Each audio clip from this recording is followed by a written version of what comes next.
EGM Network.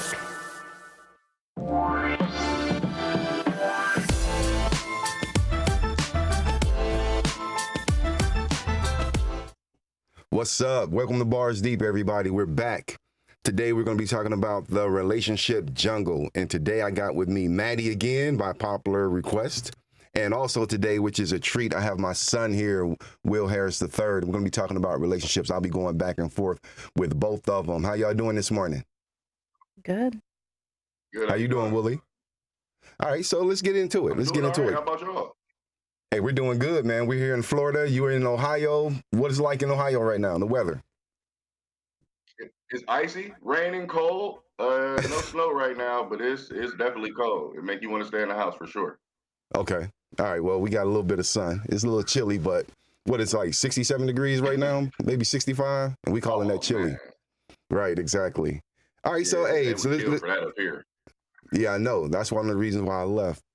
All right. So, hey, let's talk about these relationships and things about relationships because there's a report that came out and it said that young men, particularly men in their 20s, are not looking to be in relationships, that they're focusing on other things. They're focusing on careers, personal development, and more or less focusing more on social activities. But as far as relationships, they're not getting involved in relationships. But the flip side of that same coin is they're saying that these young men experience a lot more anxiety, a lot more depression, and a lot more low self-esteem.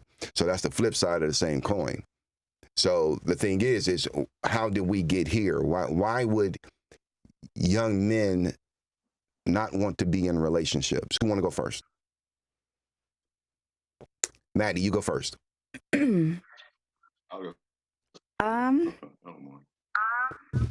Really, I can't explain to you why young men don't want to be in relationships. I mean, I'm not a man, so I really don't know what's going through their mind. What about your own personal experience with relationships or dating? What have that been like? I really didn't get in my first real relationship until I was 17. Like not middle school, high school, where you're asking your parents to drop you off at the roller rink or the mall so you can spend some time together outside of school. My first real relationship was 17. It was for 6 years. It started out good, the new car smell. Mm-hmm. And then he was in an accident. Okay. And he was much older than me. How much older? 6 years. Okay. He was 6 years older than me. We had an apartment. He got in an accident, and I had to become a caretaker. And I was young. Mm-hmm. It wasn't really the ideal situation that I had in my mind. But I did what I had to do. And I mean, like, I had to be a caretaker. He was in a wheelchair. He had to have medications. Mm-hmm. I still had to work, keep up with an apartment. We had 2 dogs, 4 ferrets. Like, we had a lot going on. Children? No children. No children. And I developed a lot of resentment. Towards him or relationships in towards general? Him. Okay. Now, how has are you still with him? No. Okay, so how has that resentment either dissipated or do you still carry some of that resentment towards other men in new relationships? I do not carry that resentment towards other men in new relationships, and I've only had 2 relationships since then. One was another longer-term relationship. It was 3 years. Mm-hmm. And then now I'm in one now. Okay.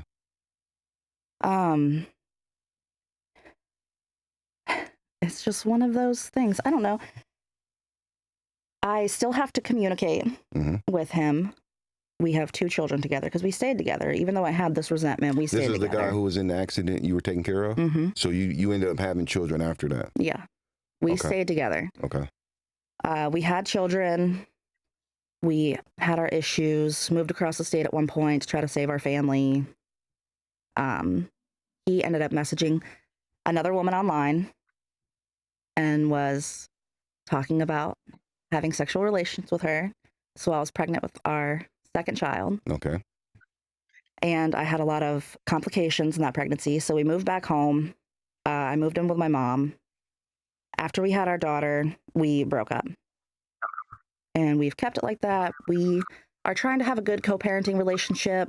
It's kind of hard. We don't really get along with each other very well. Okay.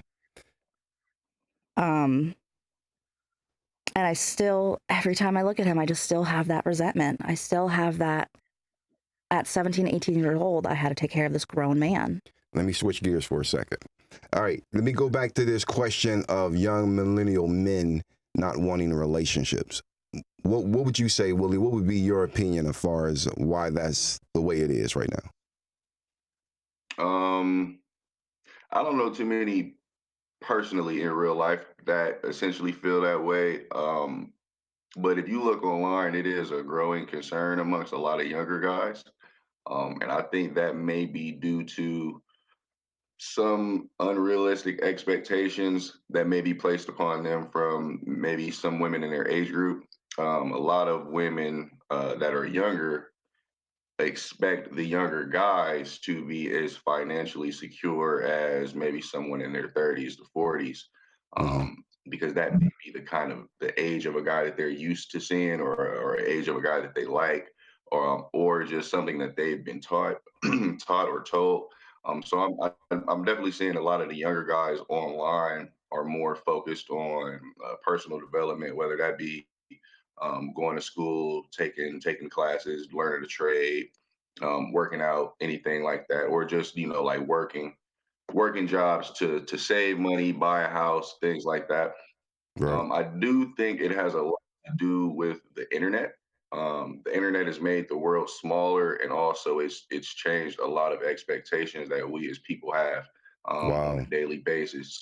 Bars. Before, when Bars. it was before, when it was like a lot of the attractive men or women that you would see would be on TV, or in a movie, a video, or something like that. Now you see them all over the place, and they're not just Right. entertainers. They're not just models. They are regular people who work at Home Depot. They are. And they also people who you could possibly have access to also. All right, all right, Willie went out for a second right there. He's probably having an issue with his internet connection. But yeah, that brings me to this, Maddie. So are people actually courting? Are people actually getting to know people? Hey, you're back, Willie? Welcome back, Yeah, yeah, man. yeah. I don't know what happened. Yeah, probably internet connection. But let me throw this out there. So are Okay. people actually courting now? Are people actually going out? Because the whole purpose of getting to know a person was the court a person. And that gave you an Yeah, absolutely. opportunity to figure out who this person was, whether you and that person was compatible or not. You know, the whole thing about what they're having this debate online about where does a man take a woman to a restaurant? Like, you got to don't take me to McDonald's, don't take me to Taco Bell, don't take me to all these other places. It has to be an expensive place. And I see what you're saying about the financial end of it, but that doesn't tell you what kind of person the person is. When I was growing up, the reason you went on a date and the reason you went out to eat because you wanted to see how that person treated wait staff. You wanted to see how that person interacted with other people other than you, because a person can be nice to you, but if they're not nice to other people, they're really not a nice person. And by not committing, just trying to get to know a person, that gave you an out. Whereas when you get married, when you're engaged, you start combining the resources, finances, and other things, and you can't just walk away and just can't break up after that.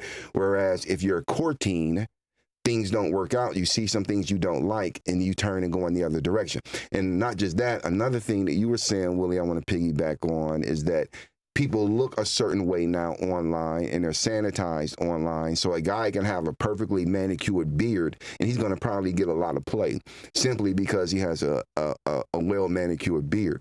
And people are not looking for substance anymore. So let me throw the ball here to Maddie real quick, because she's the only female woman who's here on the panel. How important is it to you, Maddie, that a man is financially stable and can be able to take care of you financially? In an ideal situation, that would be great. But there's no ideal situations all the time. Like if I meet somebody and we're getting along and everything's going well and they're a good person, they treat me well, I treat them well, they treat other people well, and the vibe is right, it doesn't matter. It doesn't matter where you work. It doesn't matter where we go. We can build together. We can figure things out together. What do you look for when you're looking for somebody to be with? What are the things that you're looking for? And then give me 3 things you look for, and then give me 3 things that could be deal breakers. So I look for a sense of humor. Okay. And I look for somebody who, I have kids, so I find myself looking for a partner who has kids. I need to know that you have children and that you raise your children right. You're active in your kid's life. Like, that is important to me. You have to be a good father. Bars. And then just kind. Mm-hmm. Just being a kind person. Mm-hmm. Those are what I look for. What are the deal breakers? Being emotionally intelligent. Being able to communicate. Communication is so important to me. If you don't know how to communicate, it's not even going to try. Mm-hmm. And then trust. Mm-hmm. If I give trust, I expect trust to be given back. Mm-hmm. If I'm giving trust and you're giving none, we're not going to build from this. Definitely. Trust is so important. And I know, Willie, you do a very good job raising my granddaughter, your daughter. And so you're a single father.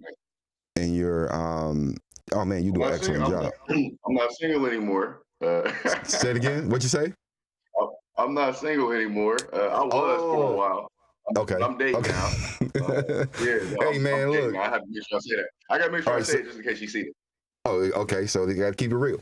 And if she's a good woman, you're supposed to be doing that. So, okay. So you have been single for a while. Mm-hmm. And so now that are you saying you're dating this woman, or are you saying you're together? Her and I are together. And this is probably, let me see, one of the few times that I've actually courted a woman, like per wow. like, by definition. Okay.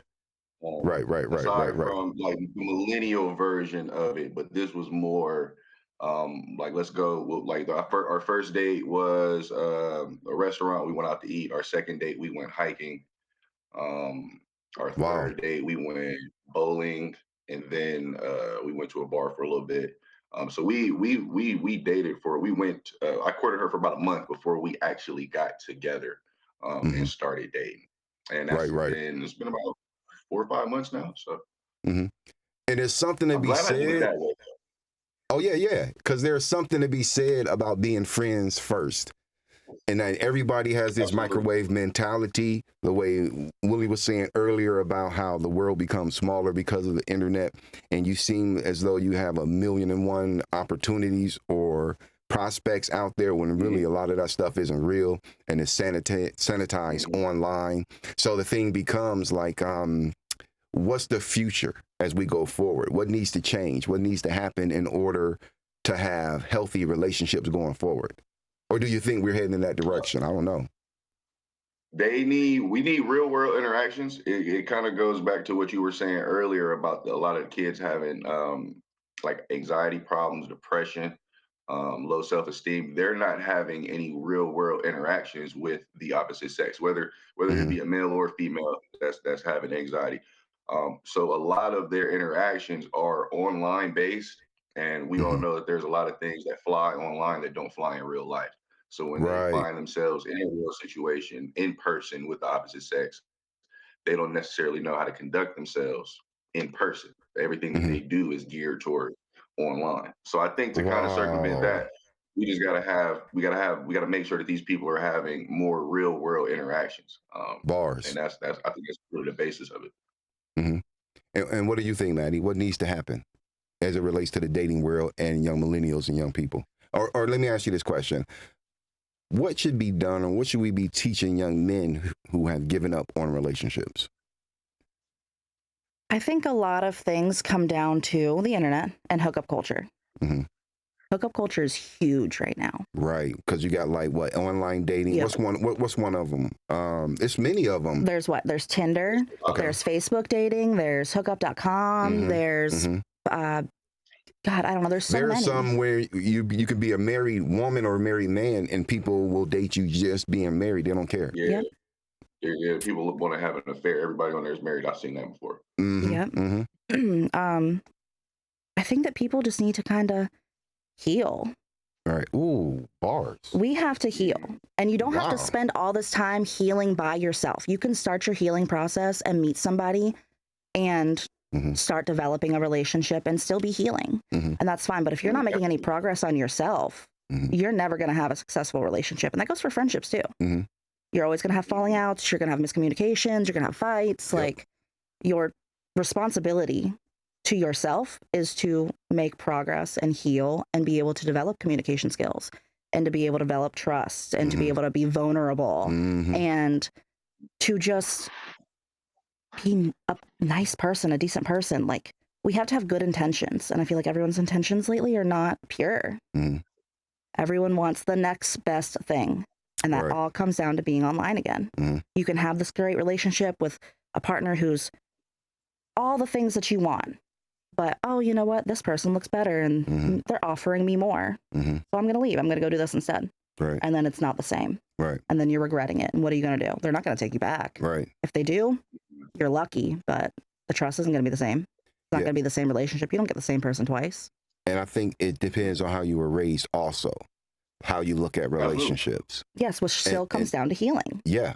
Yeah. You know, and if you were raised around someone who played women and was a player, then you can develop those tendencies.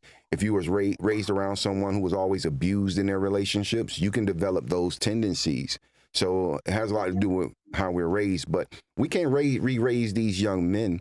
And I want to kind of figure out what, as a society, can we do? Should we go into the schools and educate them on relationships? And what about what you were saying, Willie, about more real world interaction? Like, I think that's so important. It wouldn't hurt. It definitely wouldn't hurt, especially because a lot of relationships are fostered in the school. The first person that you like more than likely is going to be somebody at your school or your daycare. Young, like your first crush typically happens in school. So if we have home ec where we can teach you how to take care of a baby, we definitely should be able to teach you how to talk to the woman or man that you made that baby with. I agree with that for sure. Bars. Yeah, no doubt. And I think that as a culture and as a society, you know, it's too much focus and emphasis on sex. And I think that people associate sex with a relationship. Whereas if you're getting to know a person, the longer it takes for you to add sex into the equation, the better off you're going to be. Because sometimes, man, you can have friendships, and I can vouch for this. You can have a woman who's a really good friend, and y'all been cool for years. Now, all of a sudden, y'all looking at each other sideways, or y'all been hanging out, and y'all had a few drinks, and y'all end up mixing sex into the equation, and then all of a sudden, the friendship is ruined. So the thing about that is that sex oftentimes is what people think relationships are all about, particularly young people. And not just that, they're getting involved with sex a lot early now. How young do you think between the two of you is too young to have sex? Because Willie, you got my granddaughter, and she's beautiful, so you already know when she get into the schools. What's the age to start dating? Me personally, I would prefer my daughter waited until she was married before she started dating. Although I know that's probably not going to happen. But I will say, just in my experience with a lot of the people that I was raised with, I am aware that if I shelter my daughter from dating and relationship, that it's going to work against her, and it's also going to work against me. Bars. It'll become a thing that she does rebelliously, and without the knowledge of my mom, me, her mom, anybody that could potentially care about her. It'll be something that she kind of goes rogue and does on her own and doesn't really consult with nobody about. Learn the do's, don'ts, how you should be treated, how you should treat somebody. So I'll say this, because she hasn't really, my daughter, she's still a baby, she's still a kid, she still want to do kid stuff. But I have already decided that when I start seeing her showing signs of, liking boys, we're just gonna have to have some tough conversations. It's tough for me, not necessarily for her, but it's tough for me because she'll always be my baby. But I want her to be well equipped when it comes to being able to deal with men as she grows older. I was a high school kid at one point. I was a middle school kid at one point. I grew up into an adult. So very rambunctious young man. So I know how young men think. Why young men think. I know like a traditional growth pattern for a young man as it pertains to dating. So it'd just be some tough conversation for me. But I will Right, say right, this. I'll say by the time my daughter is like 16, if she's 16, I would allow my daughter to begin dating. right. I I, remember I, I find that to be a decent age. I remember when you and your brother were younger and it came up, you two were still in elementary. And Mhm. I was faced with that. Like, what am I going to do? Have this conversation with them? And I didn't know how to have it. And I was taking this video about sex education down to the juvenile justice center, showing it to the kids down at the juvenile justice center. These kids are like 15, 16, 17. Yep, you got us Um, watch those at grandma's. Yep. I can And, read and that. and you and your brother were only you probably were about 9 years old. He was a little I younger, was and I 8 years started letting old. y'all watch the videos. And then what I would do is Yep. put y'all in a room to watch the video, and I would leave the room. That way you wouldn't feel uncomfortable, or you wouldn't feel like, what, my dad in here while we talking about this stuff. And so that was kind of Mhm. like my way of giving y'all some sex education. And then I kind of like stepped back a little bit, and let y'all do what y'all needed to do. And I remember you had to be like 17, and some girl called the house when I stayed in Austin Town. And I didn't know you was doing all of that, because the girl was on the phone like, yeah, and your son and this and that and that and this. And it was like kind of crushing at first, because I didn't think you would, like, involved. It was kind of My mom was crushing. the same way. She was Yeah, but then heartbroken. at the same time, it was kind of innocent, so it wasn't a big deal. But Mhm. that was part of it, and that's the thing you're gonna have to eventually, deal with, Oh yeah, because absolutely. you know what I mean. Because it's like, you don't want to see your child grow up, but then of course they're gonna grow up, but you did it the Mhm. right way, I think, and I No, think I that definitely. Oh my bad. I didn't mean to cut you off, Pop. no, go ahead. Well, no, I always say that I had a very good teaching in that the videos were made so that they could be understood by children. And even Right, though I wasn't actually using any of that information at the time, once it came time for me to use it, I already had it. So I good, knew the rights, I knew the wrongs, I knew how to do this, how not to do things. So I was a little bit more advanced than a lot of my peers when it came to that. As like the older I got, even now, I mean, even now, a lot of my friends still, there's still things that I took from those videos, just like kind of like knowing better, that I applied now that a lot of people don't. I mean, it's a big reason right, why I only have one kid when I know a lot of right, people that got like 4, 5, and 6. right.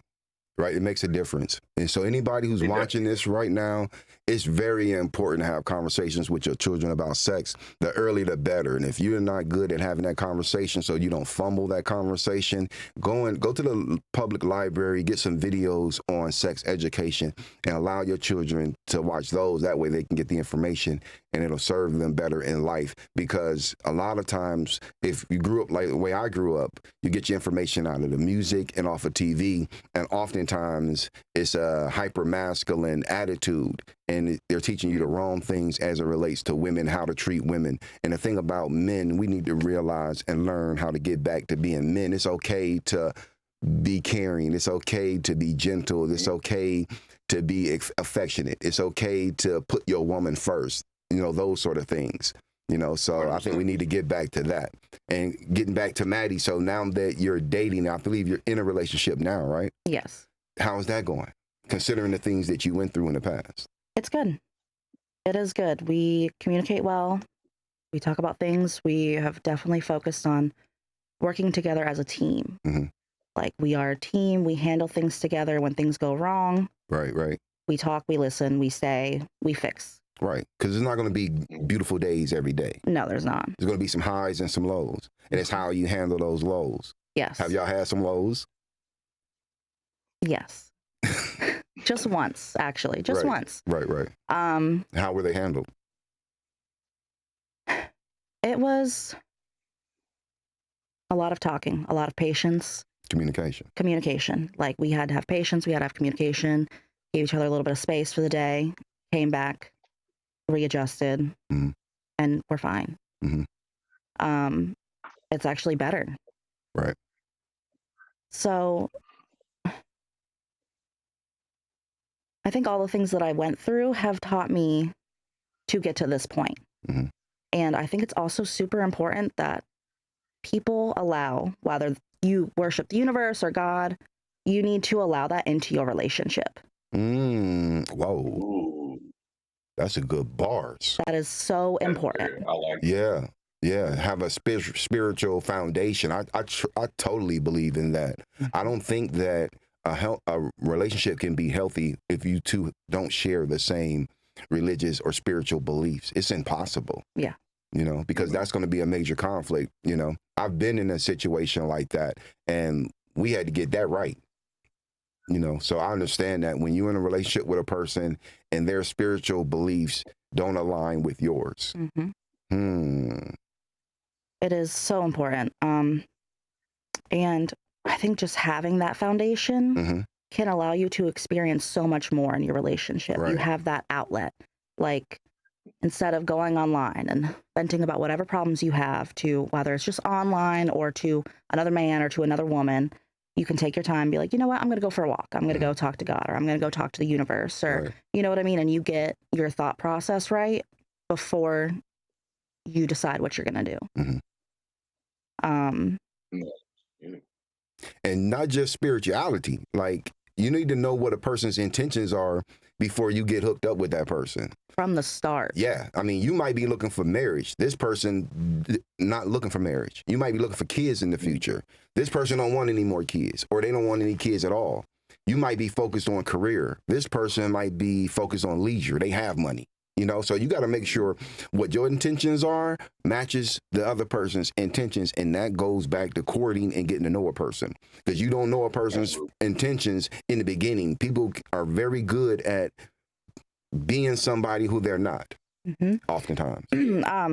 This brings me back to hookup culture, right? So a lot of people go in seeming like they have pure intentions, which we call love bombing. Right. And everything seems good. It seems great. It's awesome. Oh my God. And then it's not. It all just comes down to, okay, I got what I wanted from you. Now I'm out. Why are we prioritizing that so much? Because I often hear, especially from, like you said, men in their 20s who aren't focused on relationships, often claim that a woman's body holds value, right? Yeah. So if you're out here doing hookup culture and hooking up with these women, and then constantly saying, well, a woman's body holds value, so because I hooked up with you, you're less valuable now, especially to men in the future, then why do we keep doing that? Well, I think the reason for that is your body holds value if you value it. That's true. Because if and I might like you, you know, I might be getting to know you, and because I was in a situation at one time dating a woman, and we were just dating, and this had to be like a month in, and she told me, she said, my friend asked me if you like me, and I told her, I said, I don't know, he hasn't tried to have sex with me yet, you know, so that's the thing. Exactly, you know, and I think that a lot of men, you know, they get caught up in, they might like a woman, but once you throw the sex in too early, the value goes down. Because if I don't have a friendship or relationship with you, why should I value your body?